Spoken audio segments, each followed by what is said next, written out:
know, bro, Wes, listen to your wife. Your wife is going to steer you in the right direction. Try my best to follow his wise advice.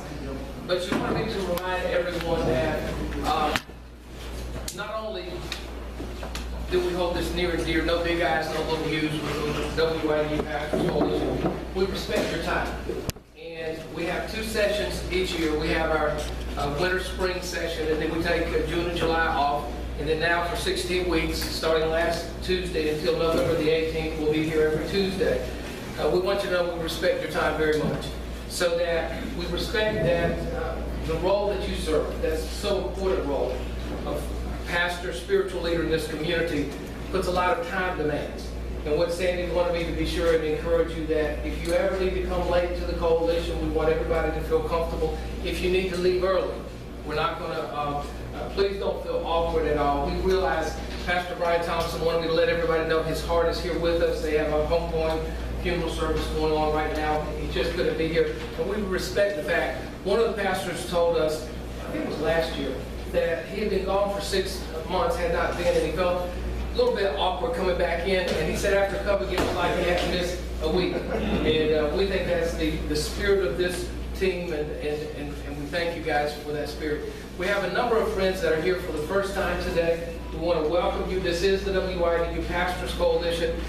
This is our 7th year of the Pastors Coalition. In the first Pastors Coalition meeting, there were, I think there were 4 pastors. You went to Mama's Kitchen and got plate lunches, and it was a spontaneous response, a very respectful response to a city council decision to find panhandlers $500. And I was just reactionary, I agree.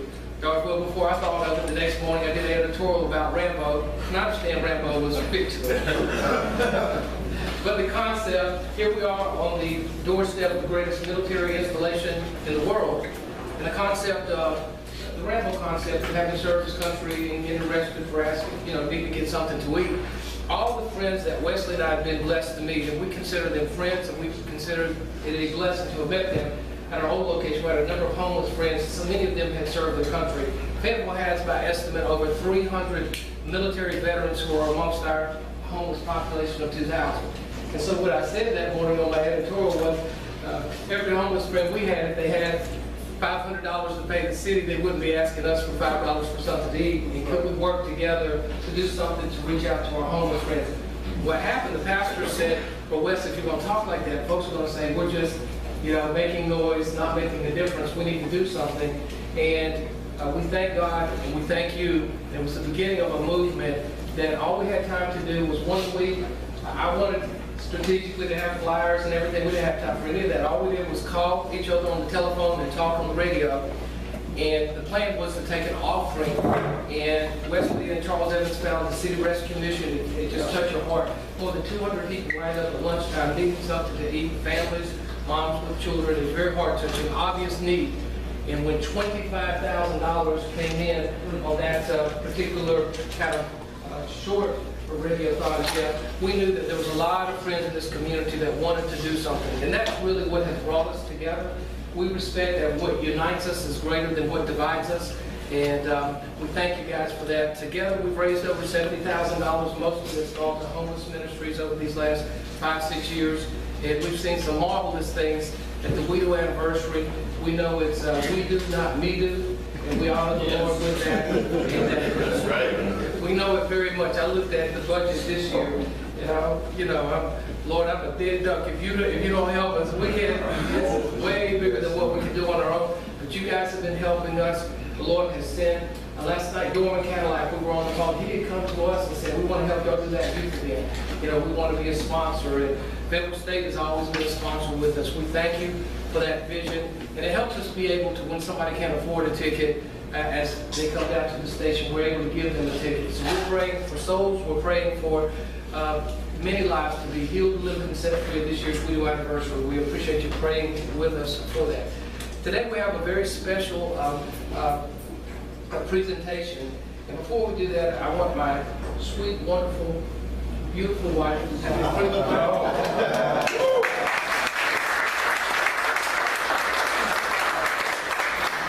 You know how to make us proud. want to thank you for coming.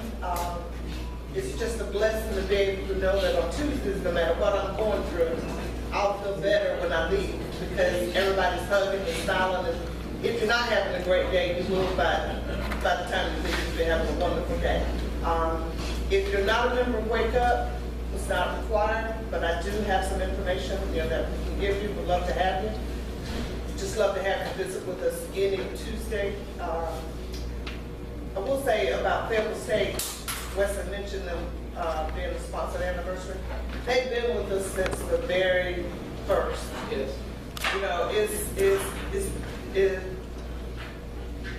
And somebody believes in you. Yes.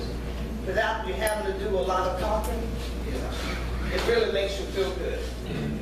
And ever since I've ever met Jeff, he's always believed in the radio station. He's always believed in our vision. And I feel like this week is the chance for us to show him how much we appreciate the school and how much they mean to the community. And if you're in a position to give on Friday, anything would help us get to that goal. Thank you.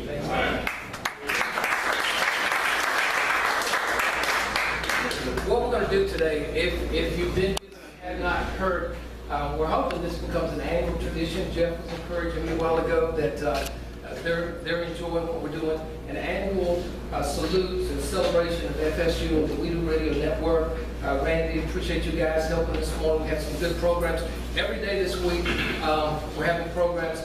And our keynote address will be on the Grow Your Business Today show with Brother Doris, with Mike. The Chancellor's going to be on with you guys at 9 o'clock. This Friday, we're doing our first radiothon, and we're just encouraging everyone to join with us to whatever we can do to write checks to Fayetteville State University. The Chancellor will articulate that vision. I think Dr. Caldwell will help us today. We've got a great presentation. Dr. Caldwell has, is it 2 degrees from FSU? Yes, sir. 2 degrees and a great spokesperson, and Jeff had asked and recommended that along with Dr. Caldwell today. So we know you guys have a word for us. We appreciate you guys so much. Before we do that, Sandy and I do feel very special about Jeff Wobble. He has believed in We Do. He has believed in the team. And of course, everybody at Fayetteville State has been such a partner to the radio station. Before we have our speakers, we'd just like to show appreciation and hear from Jeff. Jeff Wobble.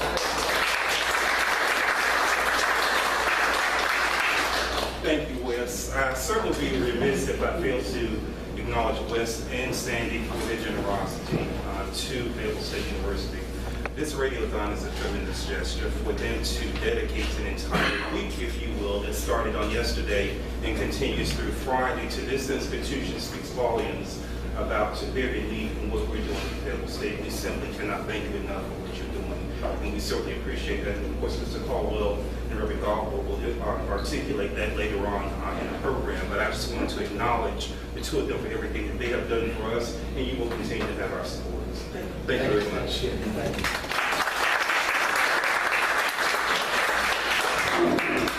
James, it was great to have you with us today. We know you got a story. He's a great writer. Can you say hello there? Hello, everybody. My name is James Powell Jr. I am the Vice President for Communications of the African American Caucus of the North Carolina Democratic Party. Long title, but what we do is we push. We're an extension of the Democratic Party. That's our chairman right there. We push for the best candidates to help black people in this state. We've been allowed for way too long, not by accident. So what we do is we push candidates to best represent our people, and we start electing our own officials from the AAC. And what we want to do is start a chapter here in Cumberland County, so hopefully we can get that worked out. I do want to tell a story that God is indeed great, how great God is. I'll always be a journalist, and I have met the chairman a few times, and I was interviewed.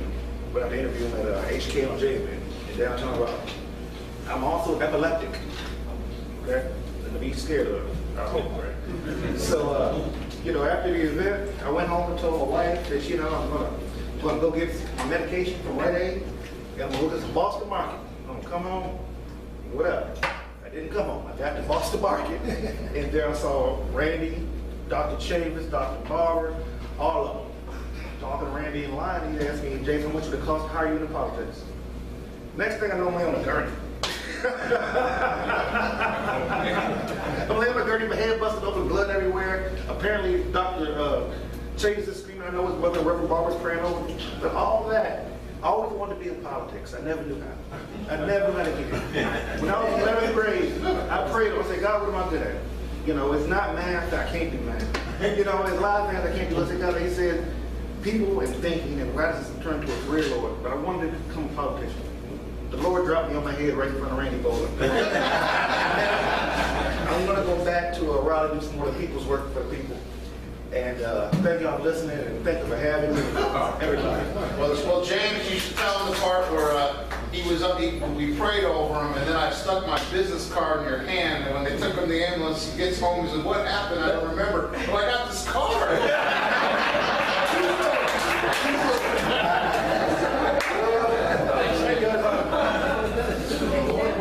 The way we like to flow with this, and it's about Fayetteville State University. Dr. Godbold is going to speak first. He's going to introduce Dr. Caldwell, and there are so many good things to tell in this story. And we want to be a part of that, guys. We feel like it's just such a great institution, and we realize we can only touch on some of that today. But Dr. Godbold, you have been excited with us about this radiothon. Can you help us get this conversation started? All right. Thank you so much. A couple things. It's easy for me to talk about FSU. I started there some years ago, back in 1991. And that's when I got started. Seriously, the key is that it's such a great university to be. First of all, I gave my heart to the Lord then.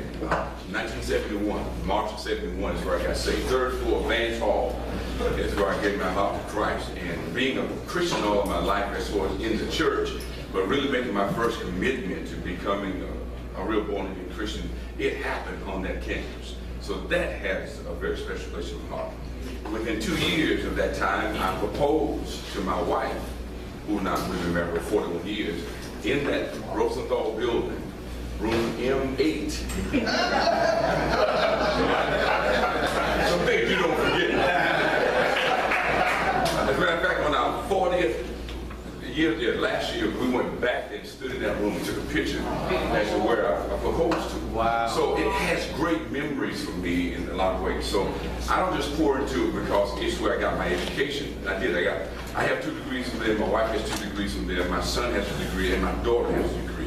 So we are an FSU family.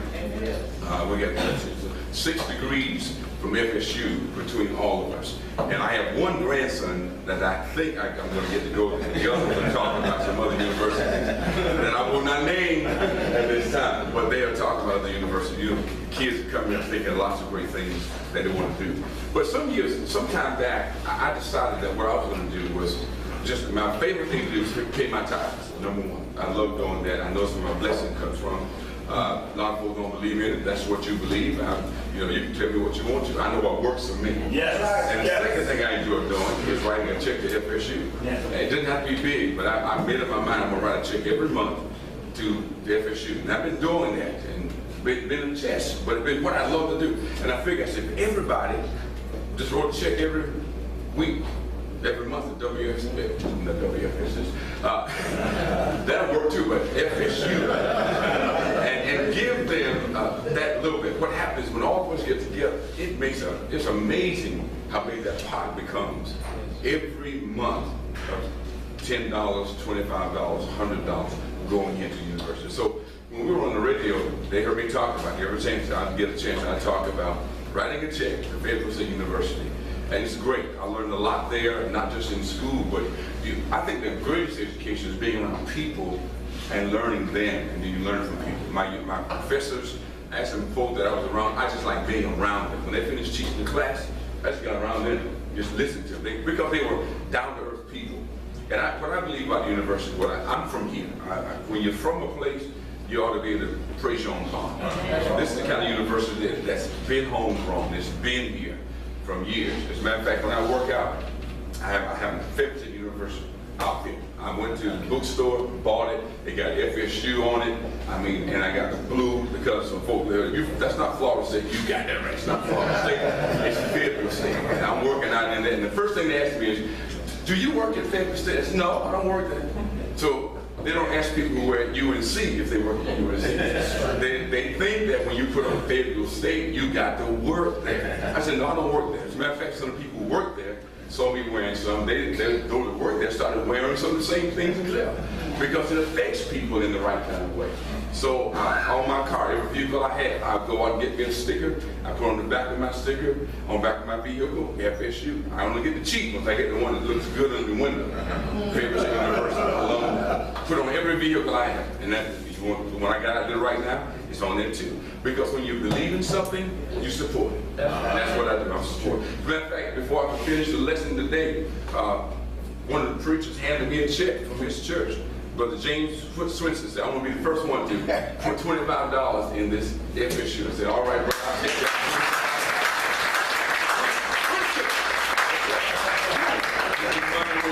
So thank you so much. And for all of you, I just want to be a great supporter of it and want you to do your part too. Because your children, your grandchildren, my brother and I fought because word-wise, he went to WSSU, which is in the state university. But he had to go to Fayetteville State to get his master's. Gotcha!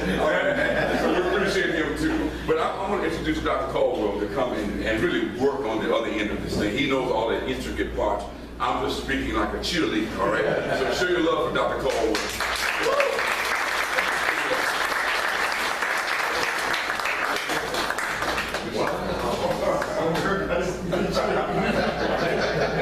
I'll tell you, we got some job openings in the advancement office. I'm too old, man. No, you're not. Anybody with that enthusiasm and that sincerity, certainly it just exudes all over the room, and it's my pleasure, sir, to meet you, and of course to see all the wonderful folk here today. I've been in Fayetteville 2 years now, and I've had a wonderful time. I was recruited here to run the $25 million campaign for Fayetteville State.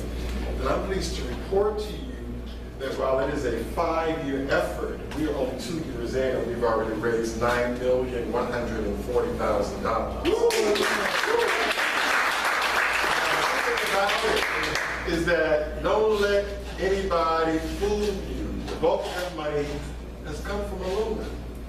And so much of it has come from this community.